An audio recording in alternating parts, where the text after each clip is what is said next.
conferencia se llama Trazo Aéreo, Exploraciones de Dibujo con Dron. Y pues bueno, vamos directo a la charla.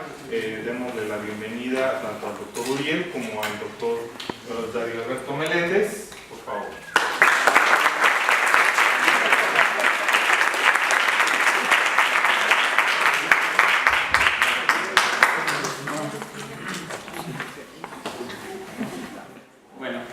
Buenas tardes a todos, gracias por su asistencia, sobre todo pensando en que es viernes ya por la tarde. Y antes de entrar de lleno al tema de las exploraciones del dibujo con dron y toda esa parte en la cual el doctor Uriel ha sido una pieza indispensable en su desarrollo, quiero hablar acerca de cómo llegué a estas exploraciones, cómo llegamos a estas exploraciones.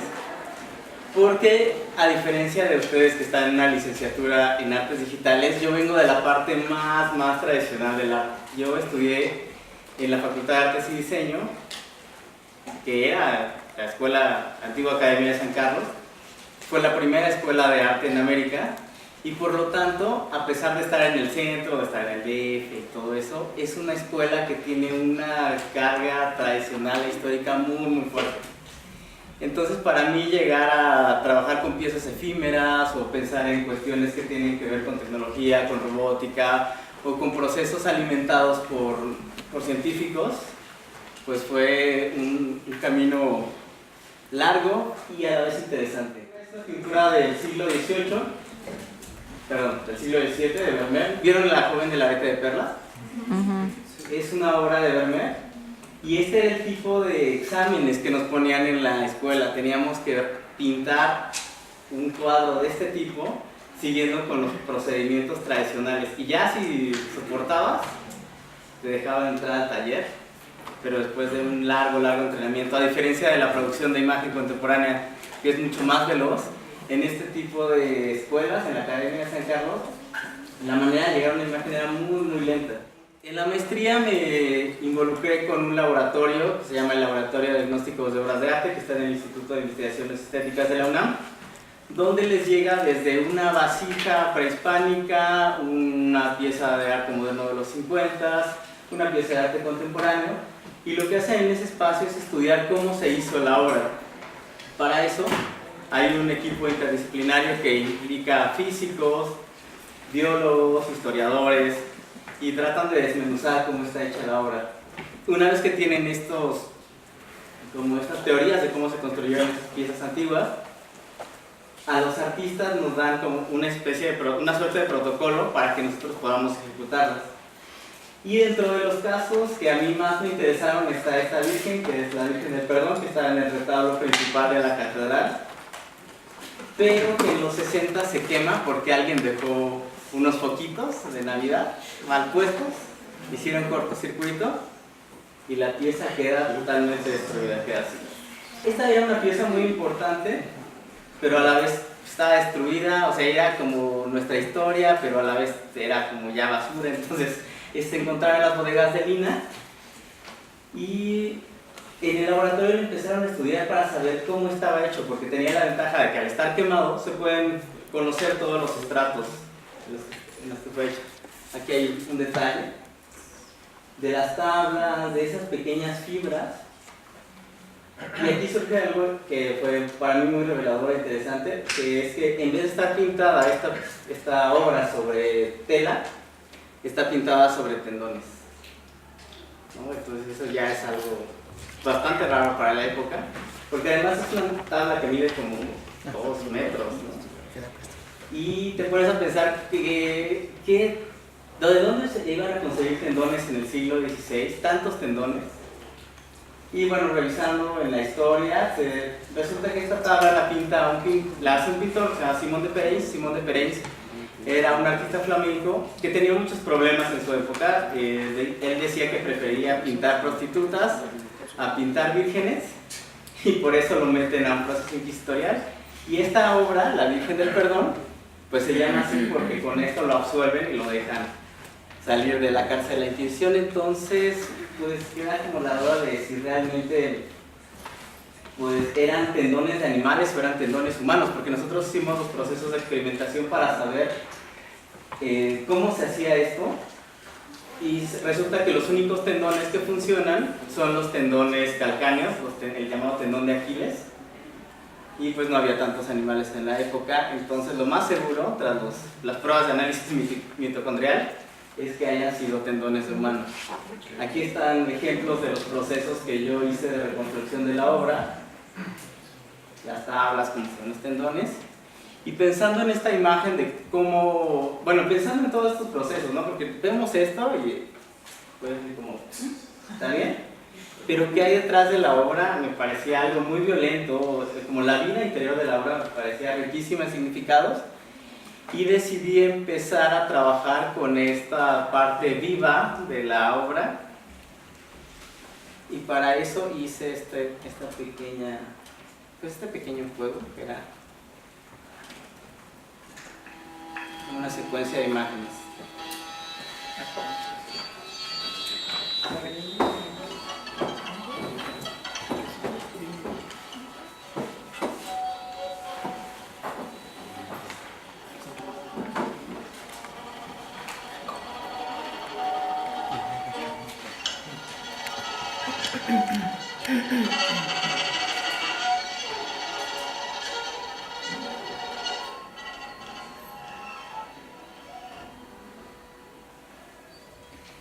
Entonces, pues era retomar las cosas que yo había visto en la primera obra, que es una imagen muy pulcra de una virgen, pero a la vez construida sobre pues es como una pieza sacrificial.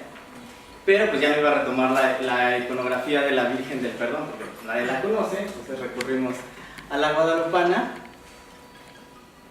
Y pues la obra se fue desenvolviendo hasta que llegó a esta parte, que es un fotograma del último desarrollo de esta pieza que se llama Tilma Porca.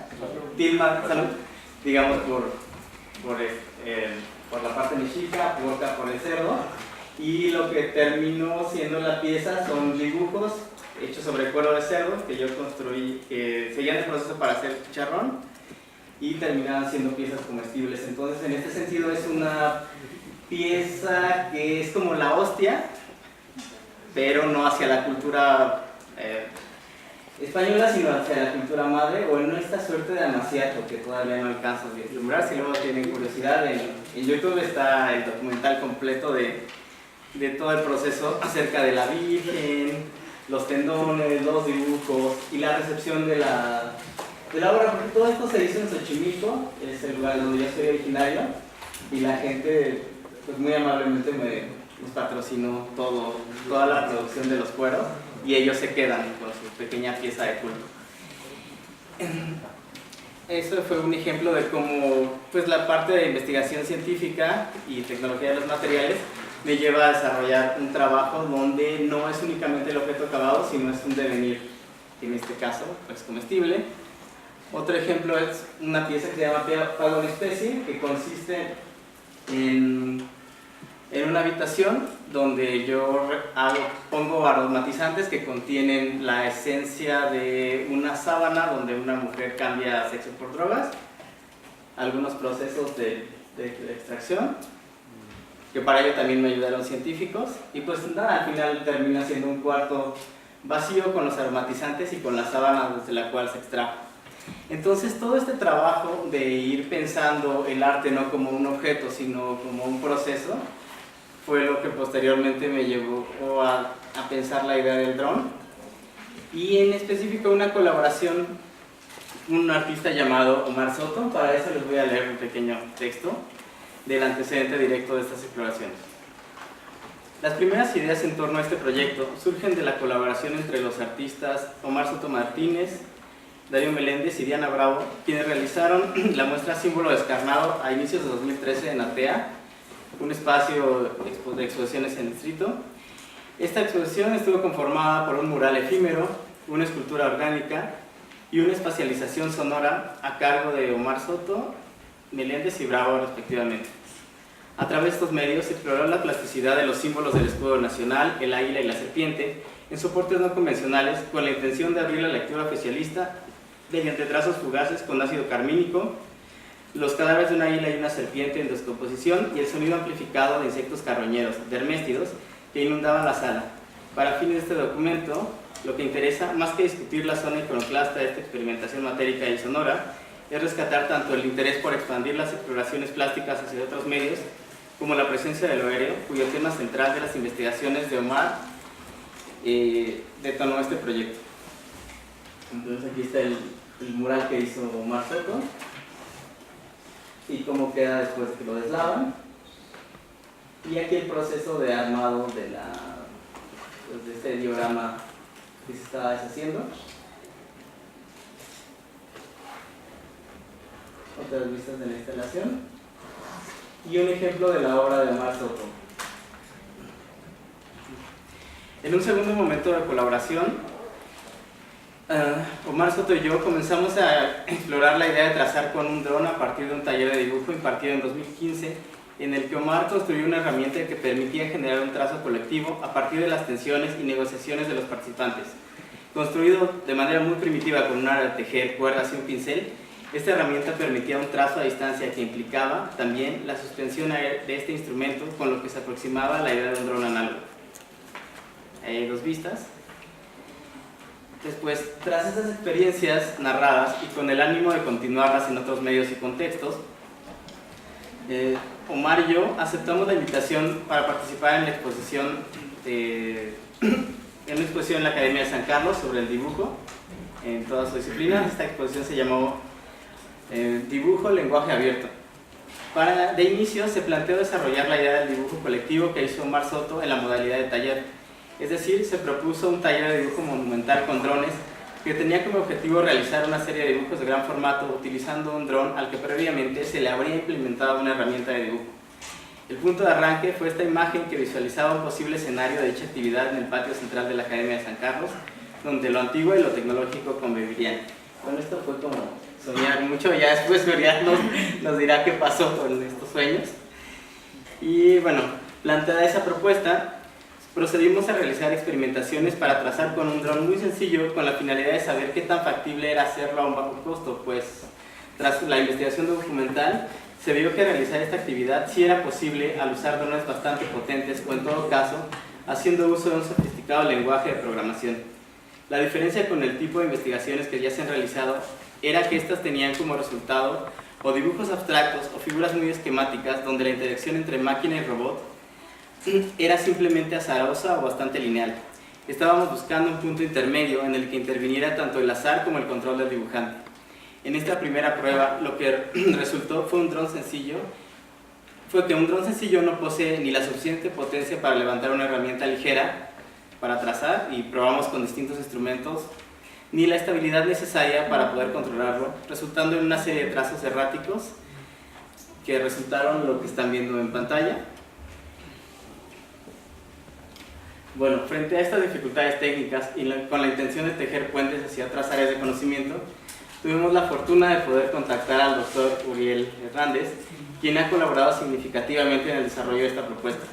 Le cedo la palabra al doctor, quien ahora nos mostrará su conceptualización, visión y aportes en este trabajo. Okay.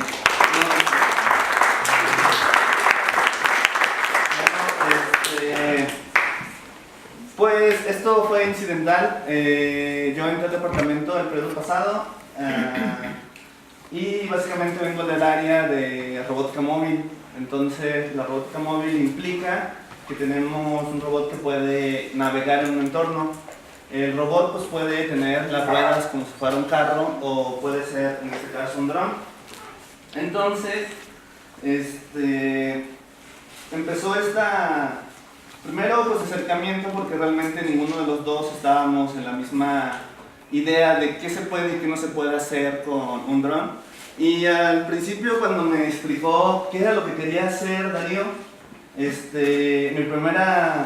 la primera idea que me llegó a la mente fue pánico, pensando en que era una tarea muy complicada, además de que no es que no se podía realizar, sino que al hablar de que sea complejo, involucra más manos haciendo la parte de la programación, haciendo pruebas. Entonces básicamente fue decirle, bueno, pues sí estás como que soñando muy muy alto, diciéndome lo que quieres realizar, pero tampoco era como la negación, ¿no? O sea, sí era bastante difícil y sí más o menos al inicio pues fue algo ríspido nuestras pláticas en el hecho de que, como de que ¿por qué no lo quieres hacer? No es que no lo quiera hacer, es que tenemos como dos conceptos de cómo realizar las cosas. Entonces, el primero donde quedamos de acuerdo es que íbamos a colaborar.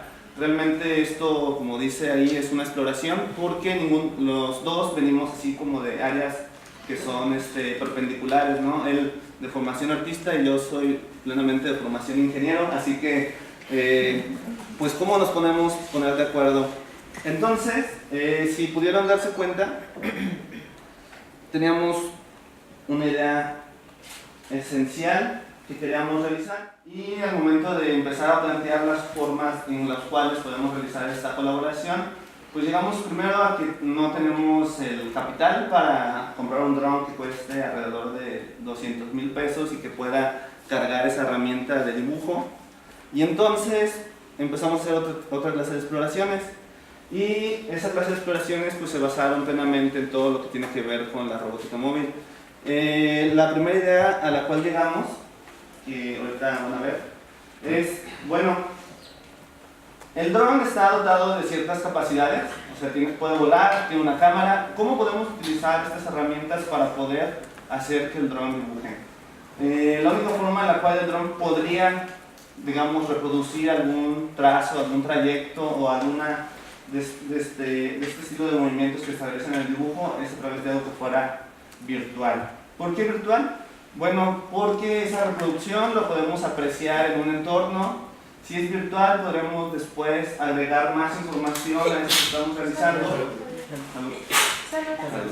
Y después, ya que tenemos esta implementación o esta forma de realizar el dibujo, podríamos tratar de escalar, pedir más dinero para después poder aspirar a tener un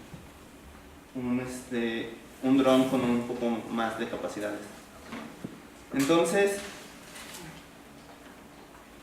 en nuestra primera exploración acerca del dibujo que fuera de forma virtual, empezamos a trabajar yo por mi parte, que es la parte donde yo colaboro en este proyecto, que es la parte técnica, donde podríamos utilizar el dron y a través de la cámara utilizar los algoritmos que vienen del estado del arte de robótica móvil, que es la localización, el mapeo, para de esta forma tratar de recuperar el movimiento del dron.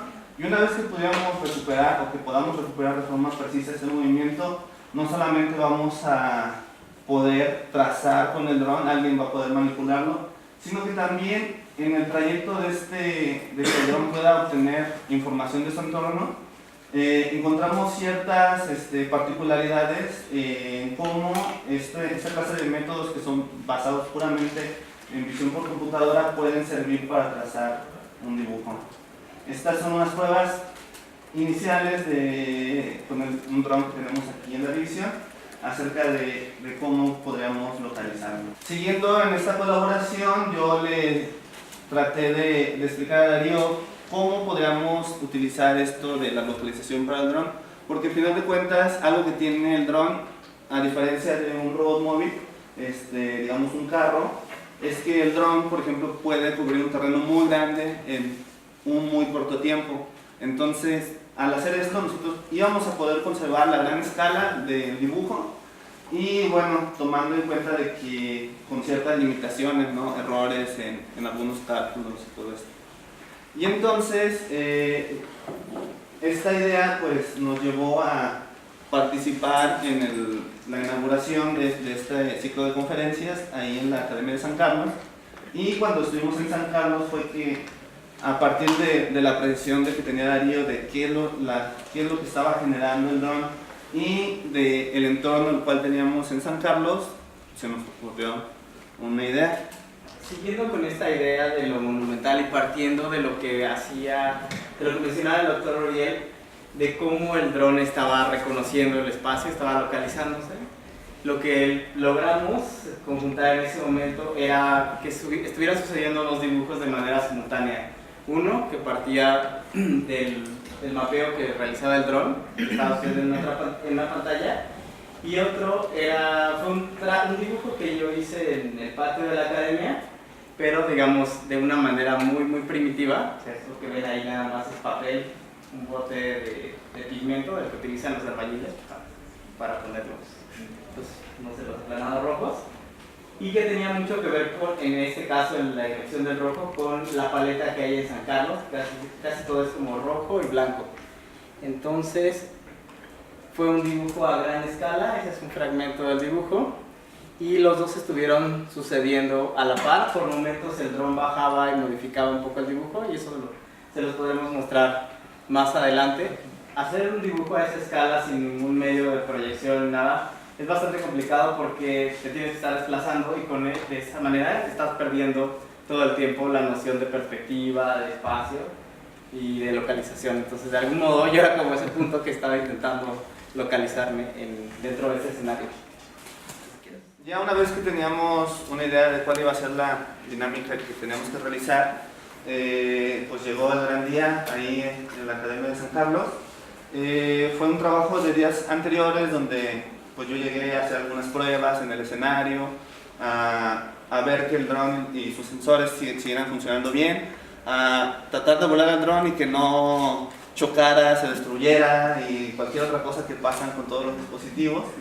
Y nuestra presentación se basó en esta pantalla que se ve aquí, donde el dron está haciendo un mapeo con el público y está volando ahí en la Academia de San Carlos, en el patio. Sí. Bueno, ese es el resultado final de la experimentación. Al final de cuentas, lo que tratábamos de hacer era estas dos partes: cuál es la interpretación del dron a través de estos algoritmos de computadora, qué es lo que obtiene del escenario, y tratando de colaborar con Darío y su dibujo monumental. Darnos una idea así un poco más clara de qué es eso del dibujo del dron, vamos a ver un ejemplo del dron volando en la academia. Entonces, lo que se ve en la parte izquierda es el mapa que va a realizar. Este es un modelo, es una forma típica de mostrar esta clase de algoritmos. En la parte derecha superior se ve lo que está percibiendo el dron acerca del entorno. Estos son algoritmos basados en visión. Una parte importante de esta clase de algoritmos basados en visión es que al dron solamente tener una sola cámara tiene que recuperar la profundidad del entorno, o sea, saber qué tan profundo, qué tan lejos están las cosas, haciendo un pequeño desplazamiento. Este pequeño desplazamiento que hace le permite hacer una correspondencia entre dos imágenes, y con esta correspondencia el dron puede estimar cuál es la profundidad de los objetos. Aquí se ve ese proceso de correspondencia, y es como que trata de decir: aquí hay un punto, aquí hay otro punto, cuál es la distancia que recorrí, y con esa estimación el dron empieza a hacer una estimación de la profundidad del entorno.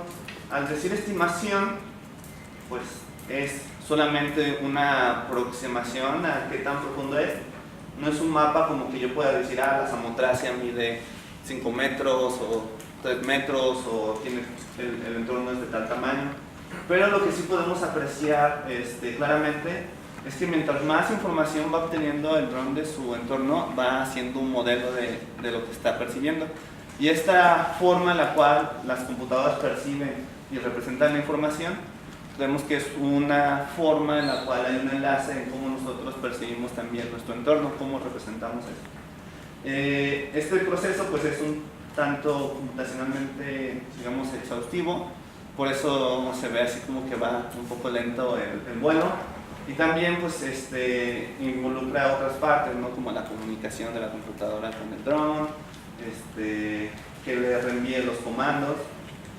Y entonces lo que pretendemos en esta parte, que es acerca de la localización solamente usando la cámara, es que esta clase de métodos, cuando el dron ya sabe cuál es su entorno, podríamos de forma virtual recorrerlo o navegarlo, o que cualquiera persona que esté en la exposición pudiera sacar su celular y ver qué es lo que está sucediendo con el dron. Evidentemente todavía faltan algunas cosas ahí. Sí, adelante. No, más bien adelante para que se alcance a ver un poco mejor la contratación. Sí, no, pues ahí ya se alcanza bien. Entonces ya después de un cierto tiempo de vuelo, el dron puede recuperar un modelo un poco más preciso del entorno. También hay que considerar que el tiempo de vuelo del dron pues, ha de estar alrededor de los 15 minutos, y por lo regular uno es más cuidadoso en eso, es decir, bueno, si vuela 15 minutos, mejor nada más lo vuelo 10. No vaya a ser que al momento que lo esté volando los 10 y esté en el punto de 5 metros, pase algo y se caiga y perdamos nuestra herramienta.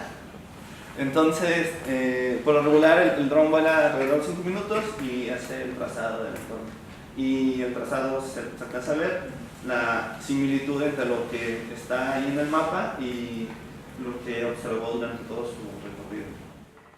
Donde pueden ver al doctor en acción, así cuando estábamos haciendo las pruebas y todos los asuntos relacionados con lo institucional, porque como este espacio es patrimonio histórico, tenía mucho resquemor a que pudiéramos utilizar un robot de este tipo, porque fácilmente podríamos dañar las esculturas, romper la vidriería que está en la parte superior. Pero nunca hubo ningún... No, afortunadamente no hubo ningún daño, no debemos nada todavía. Bueno, debería, ¿no? No pasa nada. Fue difícil adaptar para poder controlarlo con el mando de PlayStation. Yo creo que eso es accesorio, es algo que realmente nada más se requería, no es complicado.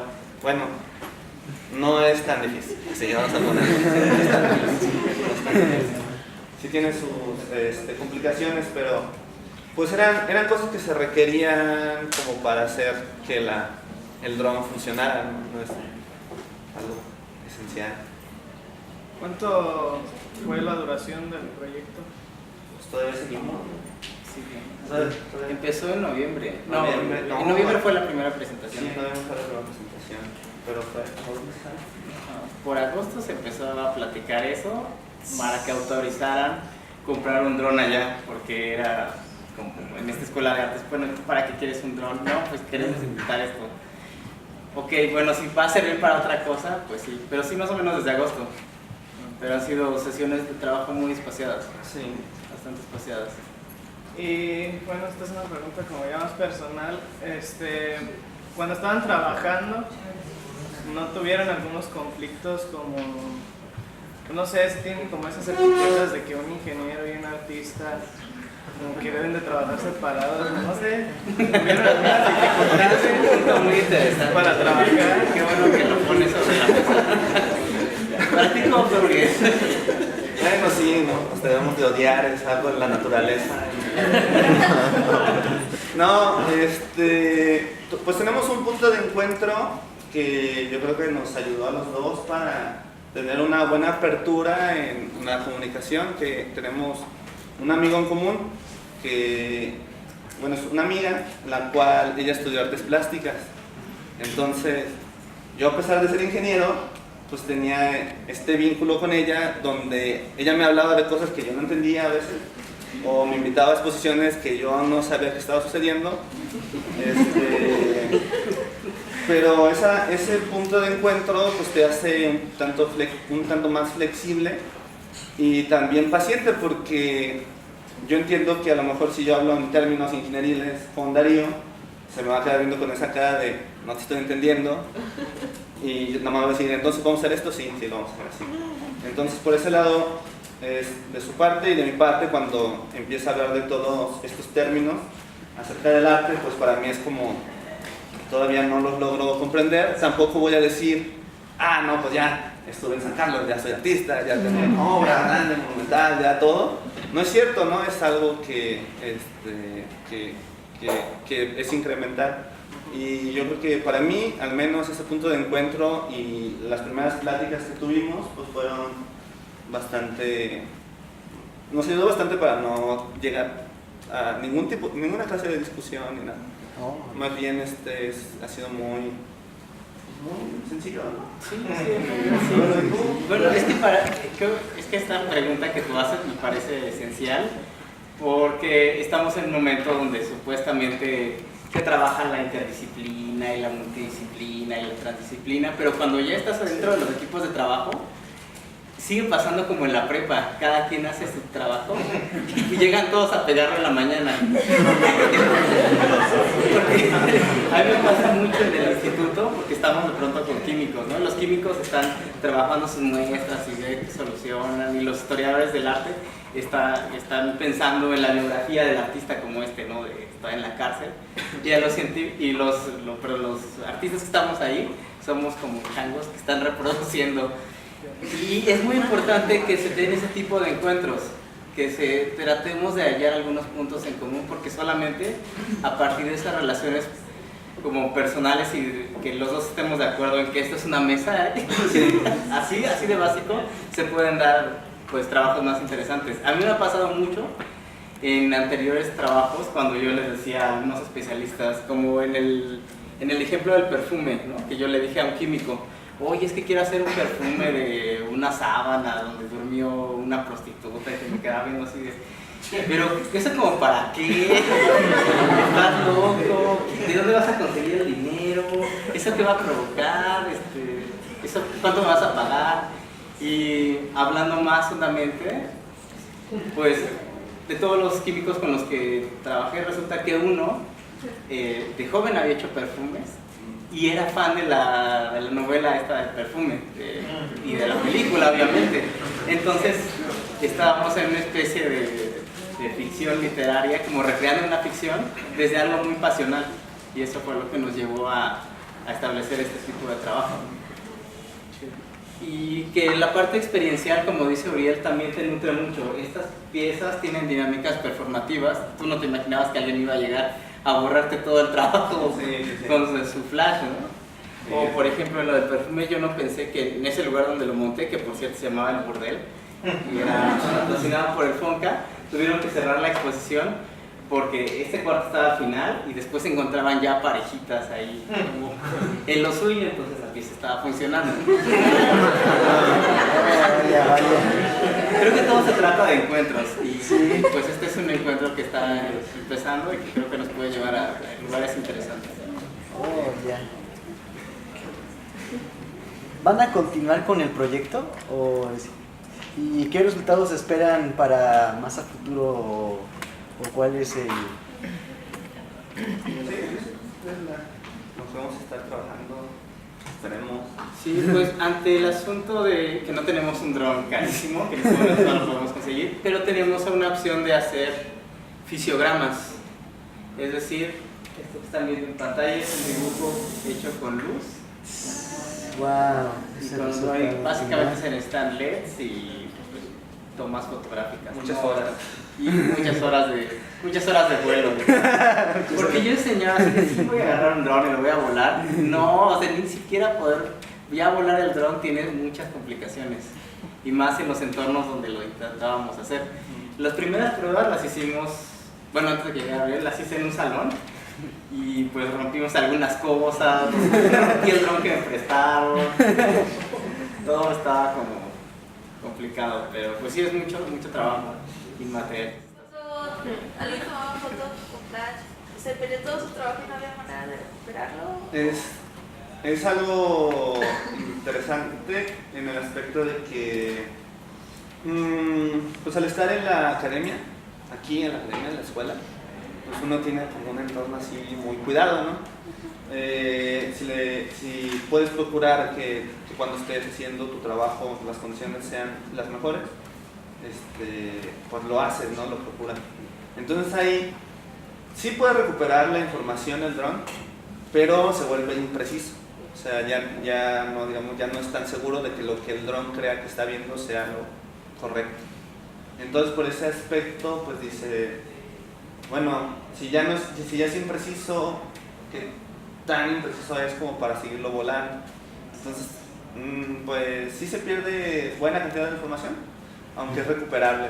Al final de cuentas, lo bueno de un programa es que es virtual, lo podremos hacer de nuevo sin ningún problema.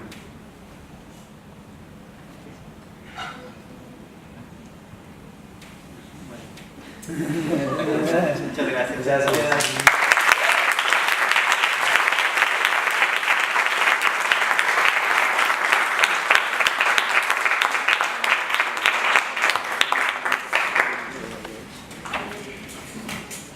Bueno, vamos a aprovechar para agradecer a nombre de la Universidad de Guanajuato, de la División de Ingenierías Campus Irapuato Salamanca, del Departamento de Arte y Empresa y de nuestra licenciatura en Artes Digitales, por la valiosa participación y compartir toda esta experiencia que va a ser muy destacada en los próximos años. Y bueno, agradecemos especialmente al doctor Darío Alberto Meléndez Manzano. Le hacemos entrega de un reconocimiento.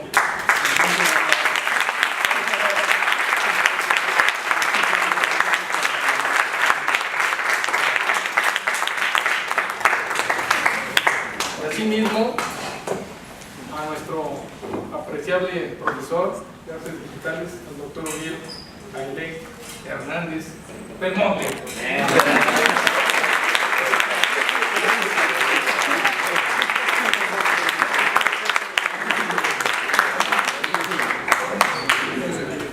Bueno, pues si gustan acercarse a una inquietud en lo particular o personal, pues pueden comentar en detalle con Darío, tomarse la fotografía.